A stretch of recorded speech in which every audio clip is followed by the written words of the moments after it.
In a world where everyone wants to look tough, very few people actually become strong in their mind.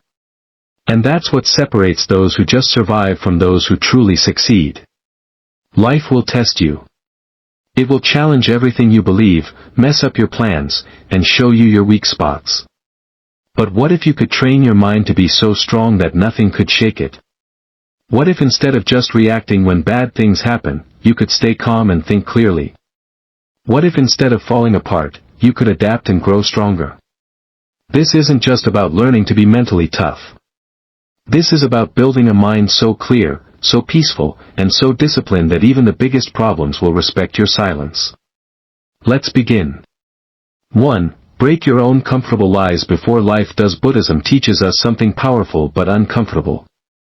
Most of our pain comes from holding on to things we think will never change. We get attached to our ideas, our daily routines, who we think we are, and what we expect to happen. But life is always changing. Nothing stays the same forever.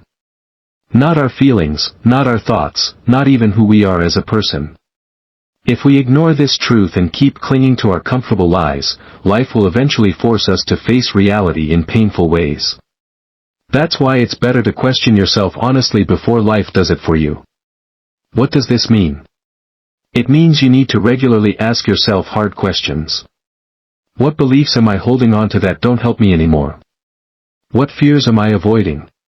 What parts of my personality are keeping me stuck in the same place? Be willing to let go of the old version of yourself when you've outgrown it. Let go of your pride. Let go of thinking you know everything. Destroy the part of your ego that says I already have all the answers. When you face your own illusions gently and honestly every day, you build real mental strength. This isn't about becoming a different person. It's about removing what's false so you can live from a place of truth. Challenge what you think you know. Question your automatic habits. Interrupt the patterns that don't serve you. Yes, it will feel uncomfortable. But that discomfort is where growth happens. That's where real awakening begins. Life has a way of forcing you to change if you don't do it willingly. So take control. Tear down the false walls in your mind now while you have the chance to rebuild with wisdom and clarity. 2. Stop feeding your reactions. Most people live as prisoners of their own emotions. The moment something triggers them, an insult from someone, a delay in their plans, a disappointment they didn't expect, they react immediately without thinking. But reacting without pause to everything that happens around you is actually a sign of mental weakness. True mental strength comes from learning how to pause, watch what's happening inside you, and then respond thoughtfully instead of just reacting. Buddhism teaches that our suffering often doesn't come from the events themselves, but from our untrained reactions to those events. In other words, it's not what happens to you that determines your peace of mind. It's how you choose to respond that makes all the difference. To stop feeding your reactions means you refuse to give energy and attention to every impulse that arises. It means you no longer allow every thought or emotion to control your behavior. You take a breath before replying to a rude comment. You observe your anger without expressing it right away. You feel the fear rising in your chest, but you don't let it paralyze you. You sit with the discomfort instead of running from it or trying to make it go away immediately. Every time you resist the urge to react instantly, you weaken that pattern's power over you. Like a fire without fuel, the emotional intensity dies down naturally.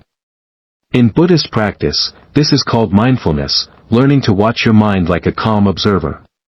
Instead of being swept away by the storm of emotion, you become the peaceful center that remains steady no matter what's happening around you.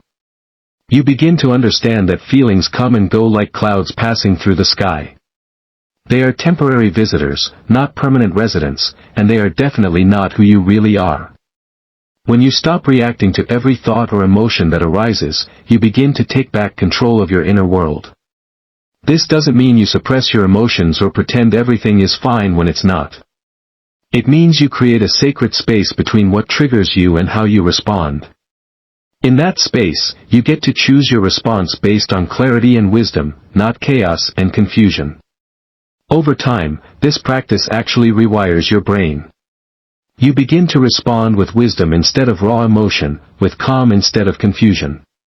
And that is where true power lives, not in reacting louder than everyone else, but in remaining silent and grounded when others lose control. 3. Kill the victim story every morning. Every single day when you wake up, you have a choice. You can see yourself as a victim of whatever happened to you yesterday, or you can see yourself as the creator of what will happen today. The victim mindset whispers seductive lies. It's not your fault. You can't do anything about it. Life is unfair to you specifically. Other people have it easier. While those thoughts might feel comforting for a moment, they are extremely dangerous because the longer you believe them, the more powerless you become in your own life. Buddhism teaches that real freedom begins with taking complete responsibility for your thoughts, emotions, and actions, no matter what the world throws at you. To kill the victim story every morning means to start your day by refusing to identify with weakness, blame, or self-pity. It means recognizing that while you cannot control everything that happens to you, you are always completely responsible for how you choose to respond. This is not about denying real pain or pretending everything is perfect when it's not. It's about refusing to let that pain define who you are or limit what you can become. The victim mentality is sneaky. It hides behind complaints, excuses, procrastination, and emotional dependence on others. You say things like I can't focus because people keep distracting me. I can't grow because no one supports my dreams. I'm stuck in this situation because life is unfair. But every single time you think or say something like that, you give your power away to circumstances and other people. The Buddha taught that suffering is indeed a part of life, but clinging to that suffering and making it your identity is completely optional.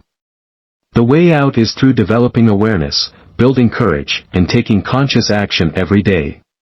Each morning, before you check your phone or dive into the chaos of your daily routine, take a moment to center yourself in truth. Remind yourself clearly, I am not a victim of my past. I am not defined by my mistakes. I am not limited by my excuses. Breathe in complete responsibility for your life. Breathe out blame and resentment toward others. Stand tall in your ability to respond with strength and wisdom no matter how difficult your circumstances might be. Mentally strong people don't wait around hoping someone will save them. They rise up. They confront their old story honestly. They rewrite it with their actions. They know deep down that nobody is coming to rescue them. And that's exactly why they must learn to lead themselves with courage and determination. 4. Train your mind to love stillness. In today's world, stillness and boredom are treated like diseases that must be cured immediately. The moment we feel even a few seconds of silence or emptiness, we automatically reach for our phones, open another tab on our computer, scroll endlessly through content, or distract ourselves with any available noise. But what if boredom wasn't your enemy trying to torture you? What if boredom was actually your secret training ground for building an unshakable mind?